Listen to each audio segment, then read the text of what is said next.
The sea doesn't care about your plans. It only cares about your blood. Before he was the scourge of the sunken coast, Jeremy Vance lost everything to the darkest armada to ever sail. They left him with nothing but a compass that points straight to hell.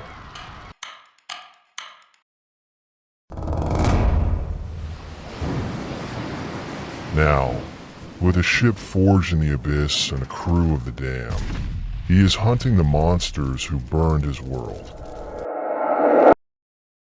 The war for the ocean begins now.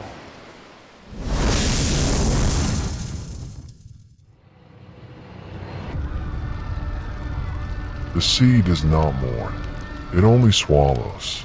Before he was the scourge of the sunken coast, Jeremy Vance was just a boy with ash in his throat. It happened in the winter of his 12th year. The Onyx Fleet, a ruthless armada of sorcerer-pirates, descended upon his home of Oakhaven. They didn't just raid, they cleansed. Jeremy watched from beneath the floorboards of the fish market as the sky turned the color of bruised plums. The air tasted of salt, sulfur, and a copper tang of blood. His father, a simple shipwright, had refused a hand over a strange, compass-like relic. That refusal cost him his life.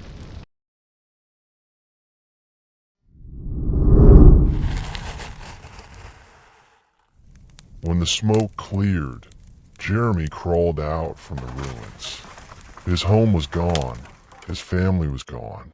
All that remained in the ashes was the very object his father died to protect, the obsidian compass. It was cold to the touch, carved from stone that shouldn't have existed in these waters. Instead of pointing north, its needle spun wildly before locking onto a single, impossible direction, straight down into the abyssal depths of the ocean. Jeremy gripped the artifact, the sharp edges cutting into his palm. He made a vow to the rising sun. He would hunt the Onyx Fleet to the ends of the earth, or let the sea take him too.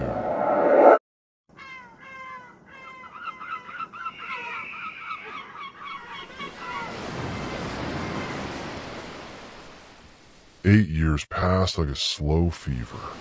Jeremy grew tall, his frame hardened by manual labor on the merchant docks of Tortuga.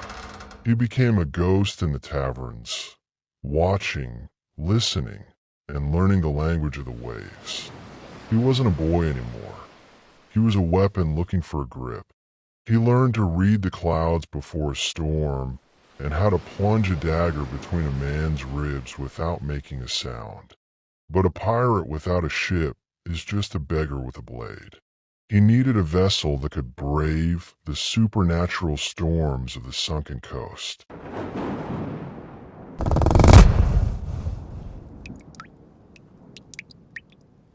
His search led him to the Whispering Caves, where the sea witch, Maeve, counted the teeth of drowned sailors. Jeremy offered her the only thing he possessed of value: 3 drops of his own blood, bound to the obsidian compass. Maeve laughed, a sound like grinding tectonic plates, but the compass reacted to his blood, flaring with a violent, cerulean light. She pointed her skeletal finger toward the ship graveyard.